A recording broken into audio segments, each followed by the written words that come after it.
having flashbacks of trying to teach people to do stuff they don't want to do. It doesn't work that well. Yeah. So this is like a massive internal post-sale marketing problem is one part that you talked about. Are there Mhm. other elements beyond that? Yeah. Well, I mean, one of the biggest problems I think is I would say that it depends on how you sell, right? And so one of the Mhm. things that we've learned now having to work, we started stupidly probably with the largest, most complicated, like behemoth customer. One of the funny things that we ask users, what will have the biggest impact on your ability to succeed? And Yeah. the two most common answers are tell me exactly what to do. And then the other is give me the full freedom of choice of exactly whatever one to learn. So you end up with what almost sound like two diametrically opposed problems.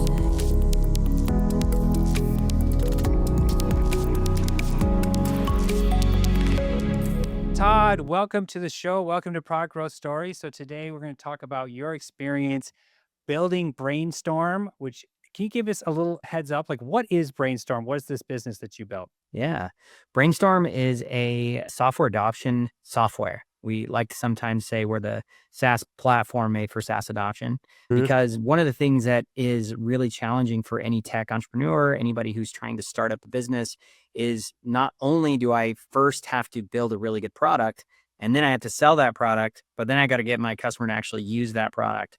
And so Brainstorm, we've now been around for 25 plus years and exciting to see it continue to develop and grow and change. But yeah, basically it is a platform designed to help enterprises change the behavior at scale. So Oh man, I cannot wait to talk to you about this because everybody, especially in the tech space, like us nerds, often think that there's a technical solution to whatever problem that we see. Like, oh, we'll just insert this workflow. And then the problem I see is at the end of the day, there's a human being that has to somehow do something differently. Otherwise, it doesn't matter. Right. And so, how do you at scale, like for an enterprise, do this behavior change? Like, how does it work? What's the secret? yeah, well, I think that's actually one of the funny things that we oftentimes forget is if you are building a technology, we tend to think of the technology as the end all be all. And ultimately, the end goal is not to just sell a technology, it's to help a human on the other end be more successful. And every single company in the world has people who are looking to get some sort of an outcome out of the technology that they get. The problem is, even if I believe the software is potentially valuable and good, change is not an easy process. One of the phrases I always like to say, right, is everybody wants to change. They just don't want to do anything differently. And so Yeah. what you end up with is this problem where you have a user who may or may not be motivated, may or may not know that your software exists, may or may not have any idea of how to use that software. And ultimately, you have to figure out how to change it. We started our business primarily focused on one customer, and that was Microsoft. So Microsoft obviously is the one of the largest SaaS companies in the entire world. And when they first started moving over to the SaaS world, it was a really big problem because Microsoft sold all of their technology every 3 years, and they would just have a seller come in and resell you every 3 years on the new version. Like, oh man, you remember Outlook 2007 Yeah. is so cool. Don't you want Outlook 2010? It's Right? got mail merge. Yeah. Exactly. It's got mail merge now. Isn't that Yeah. amazing? Yeah, we added this Yeah. quick parts feature. You can add your signature, right? And so they always Yeah. had some new thing that they were trying to sell you. Well, when they switched over to now say it's a monthly subscription, it costs $35 a month, and it's going to have a whole bunch of stuff that you're probably never going to use. That was a really difficult process. And Mhm. so we basically cut our teeth learning how to help really large enterprises shift from a traditional like on-prem software purchasing model to Yeah. buying SaaS. Yeah, and there's so many things that change in there. I mean, just off the top of my head, the first thing that comes to mind is the way the user evaluates, like the time frame upon which they evaluate your success, right? So if you're selling a 3-year contract, your churn is really good. It's at least 3 Right. years, right? And then if you Right. go to monthly, they see the bill every month. It's more obvious and visible, just for people to start seeing like, did I need this month? That's just one element. And there's so many more about more people being involved in the buying cycle when it's kind of split off into sub elements like this. Where do you like what are the things that make the biggest impact for getting adoption given all these changes that happened? Well, okay, so really good question. I don't know if I can answer it really succinctly, but I'm going to do my Uh-huh. best. Because Yes, let's obviously, try. Change is a pretty complicated discipline. There's Yeah. all kinds of psychology and neuroscience and design, and that all influence what I would say is kind of the special sauce of change. But usually the first place that is a big problem is, I would say, a lot of people fail to realize that you can't just start by saying, here's how the tool works. Hmm. Most of the time we jump immediately into, here are all the features, here are all the buttons, here are all the settings, here's how you configure it. But you haven't brought me along as the end user to actually buy into it. So the first step in any change process is I have to have already started to contemplate that there could be value here for me. Hmm. So if Wait, I'm it sounds like, just to jump in, that sounds like the first step is intimately connected to sales. That's a different kind of sales-ish motion about Well, like okay, sell. I think that's right, but what I'm saying is, we oftentimes we probably go in and we sell the person who is the decision maker, who has to purchase the software, but Hmm. usually the person who buys the software isn't ultimately the end user. And That's true. that end user never goes through a sales process. And that's the problem. We assume just because the some executive got really excited about some sales rep's awesome demo, and then they spend all this money to buy it, that the end user is going to also buy in.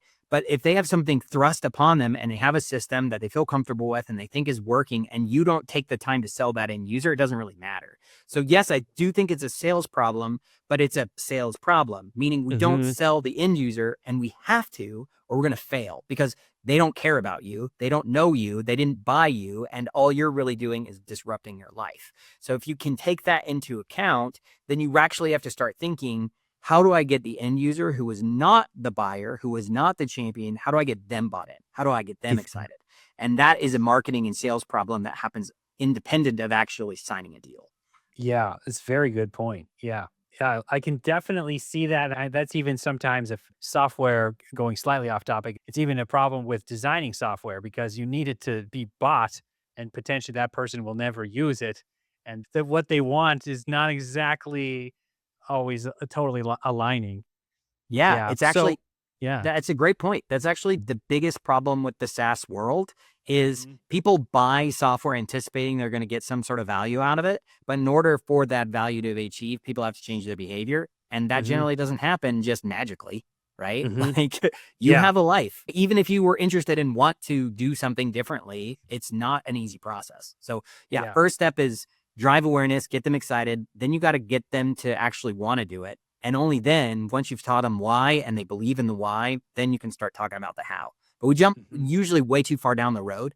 We're trying to teach them how something works, and they're not actually bought in yet. Yes. Oh man, I'm having flashbacks of trying to teach people to do stuff they don't want to do. It doesn't work that well. Yeah. So this is like a massive internal post-sale marketing problem is one part that you talked about. Are there other elements beyond that? Yeah, well, I mean, one of the biggest problems, I think, is, I would say that it depends on how you sell, right? And so one of the Mhm. things that we've learned now, having to work, we started stupidly probably with the largest, most complicated, like behemoth customer that to Yeah. actually try It's a to good support. customer though, on the other Yeah, hand. yeah, Yeah. Microsoft, we built most of the business initially only serving Microsoft, and now we work with lots of other software vendors and help them build out their own enablement and adoption strategies internally. But if you think about Microsoft, just as a great example, I mean, most of the customers that really struggle and are the most dangerous for a company like Microsoft are customers that are spending 7+ figures on a deal, right? Microsoft has hundreds, well, thousands of customers that are spending 7 or 8 figures on Microsoft every single year. And so those really large enterprise customers who are spending tons and tons of money with you, those are Mhm. the ones that are most at risk when you move them over into a SaaS model, because again, they're going to downsell and downsell and downsell until you're at nothing. And Yeah. so that's where we first started. But then you also have this massive partner ecosystem. They sell hundreds of millions of dollars through partner channels every single year, billions Yes. through the Yeah. partner channel. And so This one is of the like things, part of the SaaS scaling end game for enterprises, right? Is at some point you want to just have partner deals and you don't even need to acquire customers anymore, which solves this massive right. CAC problem. Yeah, exactly. But the biggest challenge that most people who sell through the channel run into is, now you're a step removed from your customer. So you Mhm. already had a hard time. You might have a customer success manager who you apply and you send in and say, hey, we're going to come help, we're going to help train you. We're going to give you all these enablement resources. We're going to do all this great stuff. Maybe in the case of we're going to introduce Brainstorm because they'll pull us in to support the customer directly with some sort of change initiative. So that happens a lot. But in the partner world, what do you do if you now have the partner who's being asked to do that same thing? Every single partner is going to have a completely different approach. They're going to provide a different level of service. They're going to provide a Mhm. different level of support. And so each customer gets a very inconsistent experience when you start selling through the channel. So that's another big area of emphasis for us is like, okay, so not only do we need to figure out how to support your enterprise clients, but then when you get down into the scale motion, you need to start figuring out, okay, now I've got channel and partners who are selling me. How do I support those clients? And then I may also have a bunch of PLG customers who are just coming to my website and buying much smaller deals. How do they get support? And so you end up with this really complex ecosystem, and the needs of each of those audiences end up being a little bit different. And knowing Yeah. how to support each of those audiences is also really important. So I would say like one of the other big major problems is like, well, the solving the problem for enterprise is really hard, but like we know how to Mhm. do it. But a Yeah. lot of customers, it's a completely different kind of hard to then figure out how to support a bunch of really small customers at the same time. Right, different resources to spend on each one. Well, yeah, I think you've done a fantastic job of highlighting like the contours of this problem space that you are operating in. And I'm curious, like at a high level, obviously you can't tell everyone how to fix it and have it work in 10 minutes in the podcast, right? But at a high level, like what are the your 1, 2, 3 framework for solving this, for getting people to really adopt and finding these like blockers that they cause them not to be bought in or don't activate, like you were talking about earlier. Well, maybe at the foundation, it's important to remember that the software vendor and the software buyer, right? There's the person who bought your software. You both want the same thing.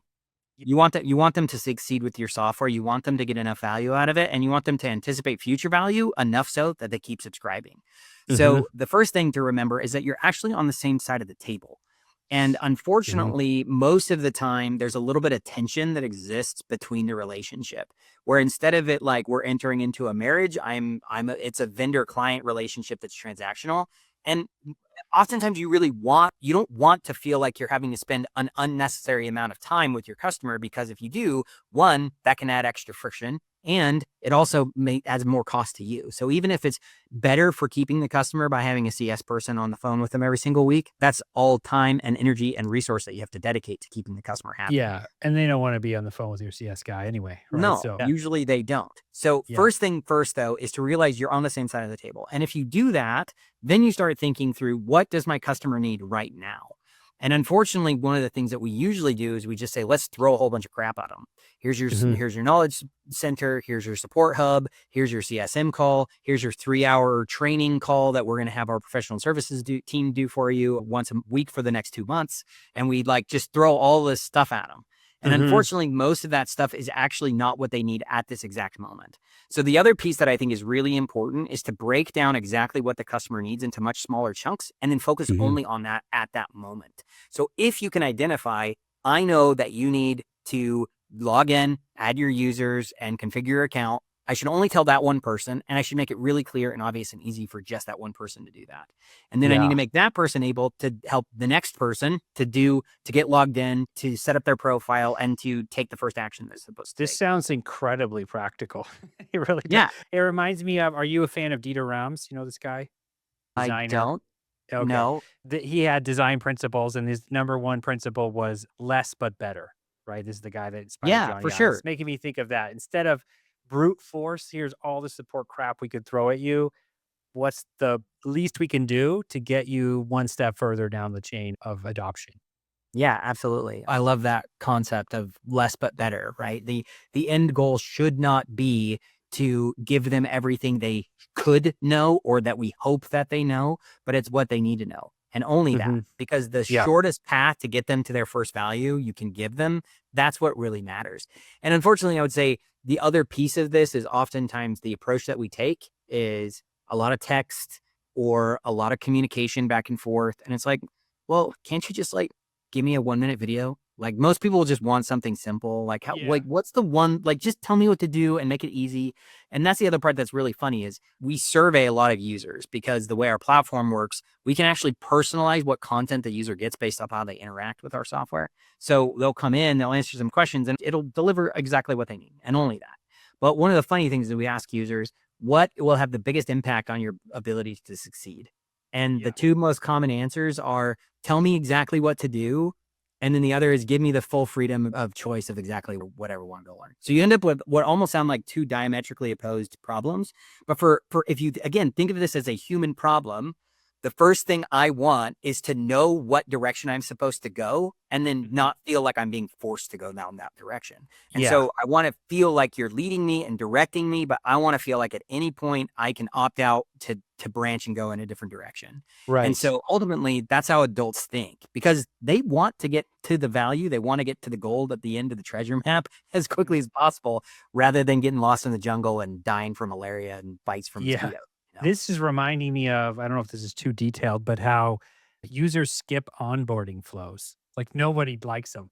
You know, these little Right. like the first time you get there, you have to click next 50 times. It's showing you all these features, and it's Yes. like that's Everybody not loves the exactly what I pop-up want to work. do. Yeah.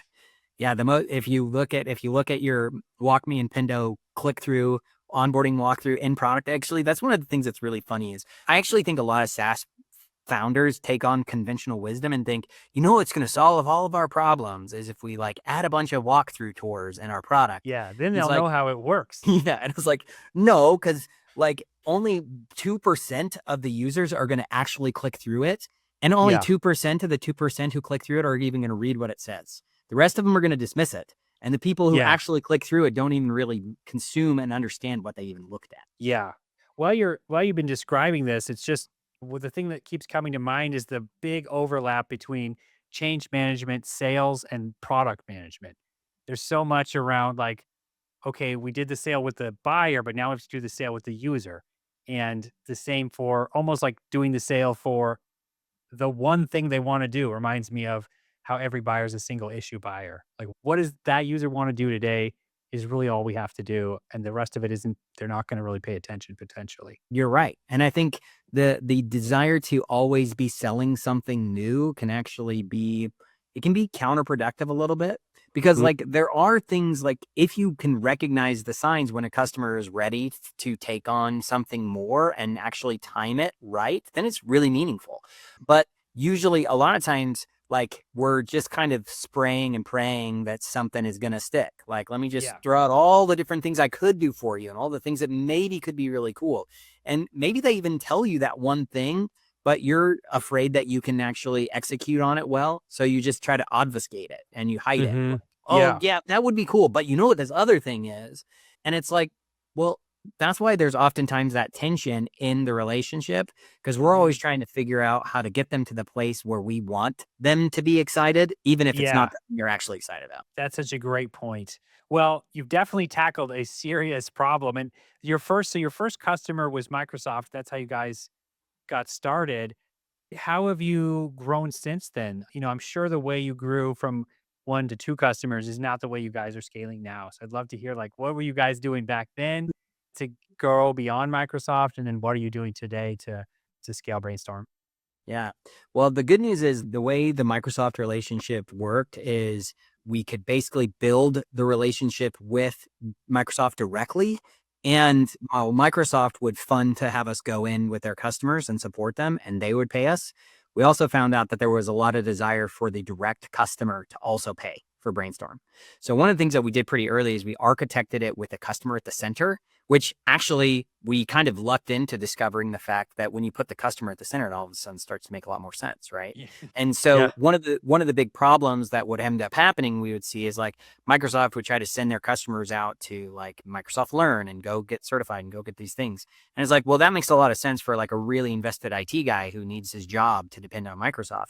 But for the other Yeah. 40,000 people who work in the organization, they don't care They about don't all want to that. do that. Yeah. No, they're not interested in that. And what's worse is there's usually one person in the organization whose entire job it is as a Microsoft customer to go in and support that initiative. And so they have no tool, they have no resource. So one of the things that was really unique that we figured out really early is that we could deputize those people internally and give them the tool set to drive the adoption internally. And that really quickly became a way that we could grow because Microsoft would pay to bring us in. And then the customer who they brought us in for would pay to keep us around, which was really cool. So we ended up in this world where we could actually have Microsoft as a customer and then Well, all of their that is individual very customers good. You also got as consumers. Microsoft to buy your customers. Yeah, That's exactly. Yeah, great. it's paid Nice. leads, right? Basically, is you That's have one customer amazing. giving you other customers that you can then also sell to. Yeah. So what's great is then we were able to then figure out how to leapfrog from that because now we have customers who are using us for Microsoft, and we'd have some person in IT whose only job it was to worry about end user enablement within the organization and getting them to use the tools that they bought so that they felt like they weren't wasting their money. And very quickly we found out, man, you know what would be really great is like, why don't y'all have anything for like Adobe or Atlassian or Box? What The those are other other things tools you're that we trying give to our use. users. And Yeah. so what ended up happening is Microsoft would introduce us to their customers, and then their customers had other vendors, and then their customers would introduce us to their vendors. And then we get introduced to their vendors, and then those vendors would then introduce us to their customers, who would then introduce us into their other vendors.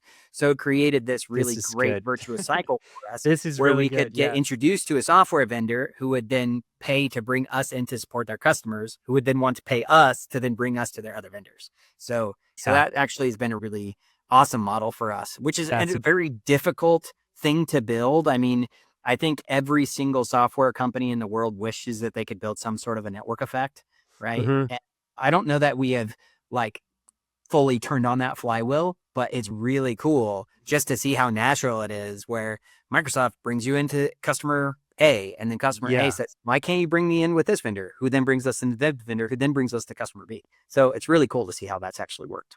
That's amazing. And, I'm a marketer, right? So I'm doing lots of marketing. I'm always impressed when I meet other founders that do like the exact opposite, just all sales. And it's cool that, you can sort of make either one work depending on kind of who you serve and how they're all connected. But that's super impressive. Are you guys doing marketing now, or is it still all just, hopping from connections and introductions? So yeah, I would say our strongest channel exists with our relationships. Brainstorm has really good people who I don't know. I get told constantly just how much our customers like us. I feel like we get a lot of doors open just because we're cool. Like we're nice and we're Mhm. chill and we're not really like super hard sales heavy and we're invested in you being successful. And that as a mindset and as an approach has been really helpful for us. So I would say that a lot of our success has come from existing relationships leading to additional referrals and additional opportunities that way. We do have a really big strong marketing team though, and from a marketing perspective we do a little bit. I mean, obviously we have a very small ADM team, so we don't do a lot of like direct outreach to people. I actually host my own podcast where we just do thought leadership. It's called Mhm. SaaS Therapy, and so we spend some time there. We do a lot of events and go speaking at events. I mean, our website, I think we do an okay job from SEO and AEO job. But yeah, we have a great marketing team that does do some marketing and we do get leads that way. But I would say our healthiest lead channel has still always been through the pathways and the channels that we've built just by forging hard won relationships over many Yeah. years. That makes a lot of sense, especially given the way you guys scaled. So, given that every time we both blink, or either one of us blink, probably everything in AI seems to have completely changed. Like every week, there's another big breakthrough of some type. Sometimes it's hype, but every now and then there is something really impressive.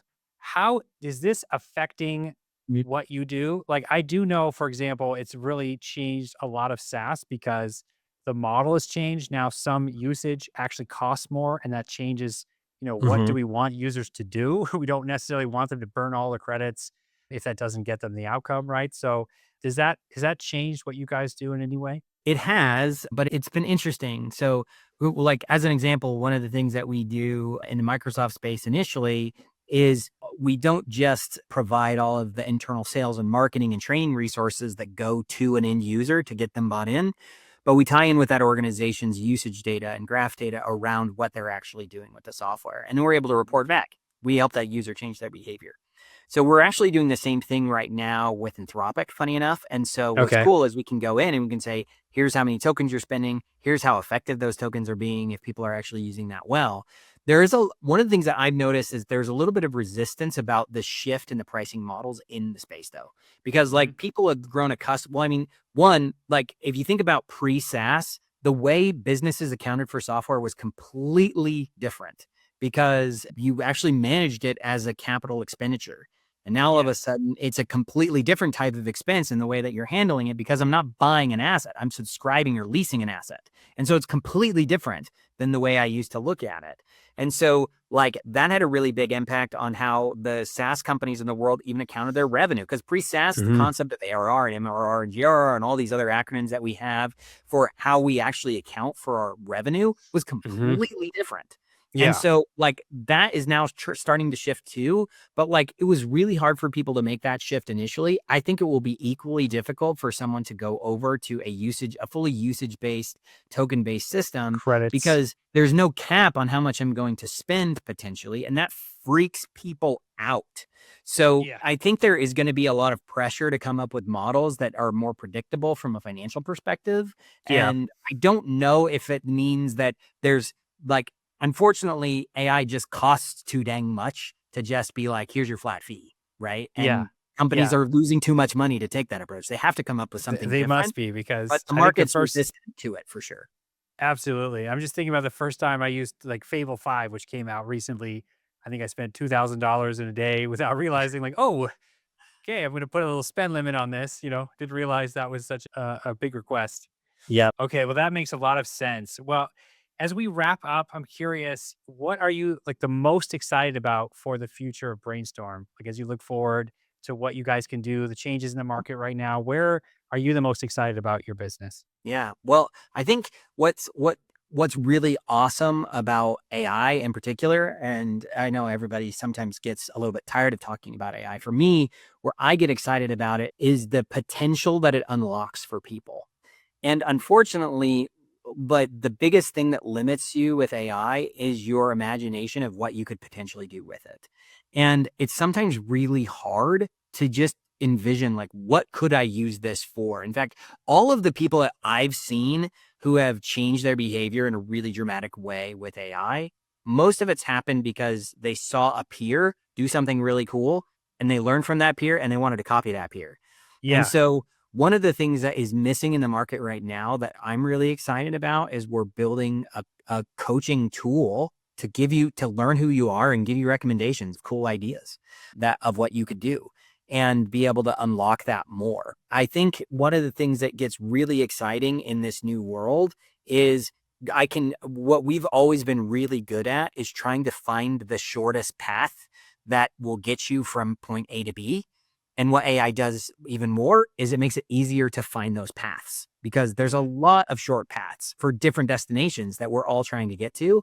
And so what Yeah. gets me really excited for the future is just being able to have better, faster, shorter maps to get a user from where they are today to where they want to be. And that's exciting. And so that for me is really cool. And we are now very squarely focused on being the company that helps AI work at work, right? So it's not just how do we help you use all of your technology, but how do we help you completely reimagine and build out something entirely different than what you did before? So that's what gets me really excited. And it's been really fun to see what our team's been coming up with over the last couple of months. I love it. Well, Todd, it's been a pleasure having you on the show. Thank you so much for the conversation. Of course.